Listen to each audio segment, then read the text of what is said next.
ಈಗ 5 ತಿಂಗಳಿಂದ ಏನೂ ಇಲ್ಲ ಕಣವ. ಭಾಳ ನರ್ಕ ಬೀಳ್ತಾ ಇದ್ದೀನಿ. ಕೂಲಿ ಮಾಡೋಕ್ಕಾಗಲ್ಲ, ತಿರುಗಾಡೋಕ್ಕಾಗಲ್ಲ, ಮನೆಯಲ್ಲಿ ಈಗ ನೋಡೋದಿಲ್ಲ. ನನ್ನ ಜೀವನ ಹೆಂಗಾಗಬೇಕು? ಸರ್ಕಾರದಿಂದ ಬರ್ತಿತ್ತು ಮಾತ್ರೆ, ಔಷಧಿ, ಎಲೆ, ಅಡಿಕೆ, ಆಸ್ಪತ್ರೆ ತೋರಿಸ್ಕೊತಿದ್ದೆ.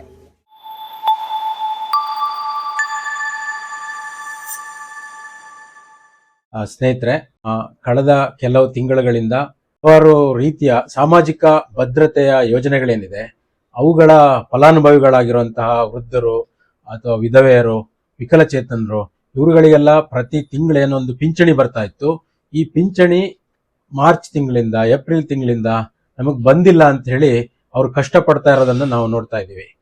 ಮಾಧ್ಯಮಗಳಲ್ಲಿ ಕೂಡ ವರದಿಯಾಗಿದೆ. ನಮ್ಮ ರಾಜ್ಯದ ಸುಮಾರು 18 ಲಕ್ಷ ಜನ ಇಂತಹ ಫಲಾನುಭವಿಗಳಿಗೆ ರಾಜ್ಯ ಸರ್ಕಾರ ಈ ಒಂದು ಪಿಂಚಣಿಗಳನ್ನು ಕೊಡೋದನ್ನ ಸ್ಥಗಿತಗೊಳಿಸಿದೆ. ಹಳ್ಳಿಗಳಿಗೆ ಹೋದಾಗ ಎಷ್ಟೋ ಮಂದಿ ವೃದ್ಧೆಯರು ಅವರು ನಮಗೆ ಔಷಧಿ ತಗೊಳ್ಳೋದಕ್ಕೆ, ಈಗ ವೃದ್ಧರಾಗಿದ್ದಾರೆ ಅಂತಂದ್ರೆ BP, ಶುಗರ್ ಇಂತಹ ಕಾಯಿಲೆಗಳು ಸರ್ವೇ ಸಾಮಾನ್ಯ. ಅಂತಹ ಒಂದು ಔಷಧಿಗಳಿಗೋಸ್ಕರ ಅವರು ಅದರ ಮೇಲೆ, ಇಂತಹ ಒಂದು ಪಿಂಚಣಿ ಮೇಲೆ ಅವಲಂಬಿತರಾಗಿರ್ತಾರೆ. ಇದನ್ನ ಸ್ಥಗಿತಗೊಳಿಸಿದ್ದಕ್ಕೆ ನಮಗೆ ಬದುಕಕ್ಕಾಗ್ತಿಲ್ಲ, ಔಷಧಿಗಳನ್ನು ತಗೊಳಕ್ಕಾಗ್ತಿಲ್ಲ, ಆಸ್ಪತ್ರೆಗೆ ಹೋಗಕ್ಕಾಗ್ತಿಲ್ಲ ಅಂತ ಹೇಳಿ ಕಣ್ಣೀರಾಕಿರುವಂತಹ ಎಷ್ಟೋ ಘಟನೆಗಳನ್ನು ನಾವು ನೋಡಿದ್ದೀವಿ. ಇಂತಹ ಸಂದರ್ಭದಲ್ಲಿ ನಾವು SUCI ಕಮ್ಯುನಿಸ್ಟ್ ಪಕ್ಷದಿಂದ ರಾಜ್ಯದ ಹಲವಾರು ಜಿಲ್ಲೆಗಳಲ್ಲಿ ಈ ಸಮಸ್ಯೆಯನ್ನ ಬಗೆಹರಿಸಬೇಕು ಅಂತೇಳಿ ಒತ್ತಾಯಿಸಿ ಪ್ರತಿಭಟನೆಗಳನ್ನ ಮಾಡಿದ್ದೀವಿ, ಮನವಿಗಳನ್ನ ಕೂಡ ಸರ್ಕಾರಕ್ಕೆ ಸಲ್ಲಿಸಿದ್ದೀವಿ. ಒಂದು, ಸರ್ಕಾರ ಎಲ್ಲಾ ಫಲಾನುಭವಿಗಳದ್ದು ಕೂಡ ದಾಖಲೆಗಳನ್ನ ಮರುಪರಿಶೀಲನೆ ಮಾಡ್ತಾ ಇದ್ದೀವಿ. ಆದ್ರಿಂದ ನೀವು ನಿಮ್ಮ ಆಧಾರ್ ಕಾರ್ಡು, ನಿಮ್ಮ ಪಿಂಚಣಿ ಮಂಜೂರಾತಿ ಪತ್ರ, BPL ರೇಷನ್ ಕಾರ್ಡು ಇತ್ಯಾದಿ ದಾಖಲೆಗಳನ್ನ ನೀವು ಮತ್ತೆ ಹೊಸದಾಗಿ ಸಲ್ಲಿಸಬೇಕು. ಮತ್ತು ಆದಾಯ ಮಿತಿ ವಾರ್ಷಿಕ 32,000 ರೂಪಾಯಿ ಇರಬೇಕು ಅಂತ ಹೇಳಿ ಅದು ಒಂದು ಹೊಸ ಆದೇಶವನ್ನ ಬಿಟ್ಟಿದೆ. ಹಾಗಾಗಿ ಯಾರ್ಯಾರು ದಾಖಲೆಗಳನ್ನ ಕೊಟ್ಟಿಲ್ಲ ಅಂತವರ ಪಿಂಚಣಿಯನ್ನ ಸ್ಥಗಿತಗೊಳಿಸಿದೆ. ಇಂತಹ ಒಂದು ಪರಿಸ್ಥಿತಿ ಇದೆ. ಸ್ನೇಹಿತರೆ, ಇವತ್ತು ಯಾವುದೇ ಒಂದು ಕುಟುಂಬ ವರ್ಷಕ್ಕೆ 32,000 ರೂಪಾಯಿಯ ಆದಾಯದಲ್ಲಿ ಬದುಕೋದಕ್ಕೆ ಸಾಧ್ಯ ಇದೆಯಾ? ಯಾವುದೇ ಒಬ್ಬ ವ್ಯಕ್ತಿ, ಒಬ್ಬ ಕೂಲಿ ಕಾರ್ಮಿಕ ಉದ್ಯೋಗ ಖಾತ್ರಿ ಯೋಜನೆಯಲ್ಲಿ ವರ್ಷಕ್ಕೆ ಕೇವಲ 100 ದಿನ ದುಡಿದ್ರು ಕೂಡ ಅವನ ಆದಾಯ 32,000ಕ್ಕಿಂತ ಜಾಸ್ತಿ ಆಗುತ್ತೆ. ಇವತ್ತು ನಮ್ಮ ಶಾಸಕರು, ಮಂತ್ರಿಗಳು, ದೊಡ್ಡ ದೊಡ್ಡ ಹುದ್ದೆಯಲ್ಲಿರುವಂತಹ ಅಧಿಕಾರಿಗಳು ತಮ್ಮ ಒಂದು ಸಂಬಳವನ್ನ ವರ್ಷದಿಂದ ವರ್ಷಕ್ಕೆ ಜಾಸ್ತಿ ಮಾಡ್ಕೊಂಡು ಹೋಗ್ತಾರೆ.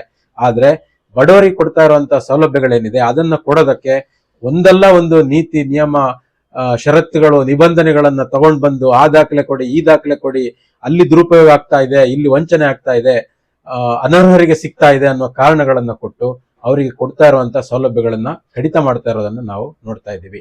ಹಾಗಾಗಿ ಇವುಗಳ ಬಗ್ಗೆ ನಮ್ಮ ರಾಜ್ಯದ ಜನ ಎಚ್ಚೆತ್ಕೋಬೇಕು. ತಮ್ಮ ಮನೆಗಳಲ್ಲಿರುವಂತಹ ಹಿರಿಯರು ಯಾರಿಗೆ ಇಂತಹ ಒಂದು ಪಿಂಚಣಿ ಬರೋದು ಸ್ಥಗಿತ ಆಗಿದೆ ಅದನ್ನ ವಿಚಾರಿಸ್ಕೊಳ್ಬೇಕು ಮತ್ತು ಇಂತಹ ಹೋರಾಟಗಳಿದ್ದಾಗ ಅದರಲ್ಲಿ ಭಾಗವಹಿಸಬೇಕು ಅಂತ ಹೇಳಿ ನಾನು ಮನವಿ ಮಾಡಿಕೊಡ್ತಾ ಇದ್ದೇವೆ. ಈ ಒಂದು ಹೋರಾಟದ ಒಂದು ಭಾಗವಾಗಿ ನಾವು SUCI ಕಮ್ಯುನಿಸ್ಟ್ ಪಕ್ಷದ ರಾಜ್ಯ ಸಮಿತಿಯಿಂದ ಇತ್ತೀಚೆಗೆ ಈ ಒಂದು ಸಾಮಾಜಿಕ ಭದ್ರತೆ ಮತ್ತೆ ಪಿಂಚಣಿಗೆ ಸಂಬಂಧಪಟ್ಟಂತಹ ಕಂದಾಯ ಇಲಾಖೆಯ ಕಾರ್ಯದರ್ಶಿಗಳನ್ನ ಕೂಡ ನಾವು ಭೇಟಿ ಮಾಡಿದ್ದೀವಿ. ಭೇಟಿ ಮಾಡಿ ಅವರಿಗೆ ಮನವಿ ಸಲ್ಲಿಸಿ ಈ ಒಂದು ಸಮಸ್ಯೆಯನ್ನ ಆದಷ್ಟು ಶೀಘ್ರದಲ್ಲಿ ಬಗೆಹರಿಸಿ ಇವರಿಗೆಲ್ಲ ಸಿಗೋ ರೀತಿಯಲ್ಲಿ ಮಾಡಬೇಕು ಅಂತ ಒತ್ತಾಯಿಸಿದ್ದೀವಿ. ಅವರು ಈಗ ಇನ್ನು ಮುಂದೆ ದಾಖಲೆಗಳನ್ನ ಕೊಟ್ಟರು ಕೂಡ ಹಳೆಯ ಬಾಕಿಯನ್ನೆಲ್ಲ ಸೇರಿಸಿ ನಾವು ಕೊಡ್ತೀವಿ. ಹಾಗಾಗಿ ಅವರದನ್ನ ಸಂಪೂರ್ಣವಾಗಿ ನಾವು ಕಡಿತ ಅಂತ ಮಾಡೋದಿಲ್ಲ, ಆದ್ರೆ ದಾಖಲೆಗಳನ್ನ ಸಲ್ಲಿಸೋದು ಅನಿವಾರ್ಯ ಅಂತ ಹೇಳಿ ಅವರು ಹೇಳಿದ್ದಾರೆ.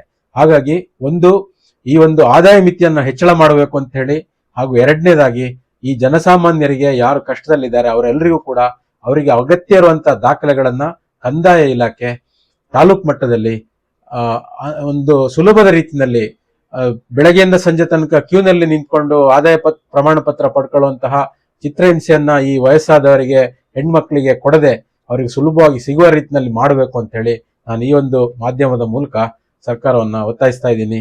ಹಾಗೆ ಇದರಿಂದ ಸಂಕಷ್ಟಕ್ಕೊಳಗಾದ ಜನ ಹೋರಾಟಕ್ಕೆ ಮುಂದೆ ಬನ್ನಿ ಅಂತ ಹೇಳಿ ನಾನು ಅವರಿಗೆ ಕರೆ ಕೊಡ್ತಾ ಇದ್ದೀನಿ.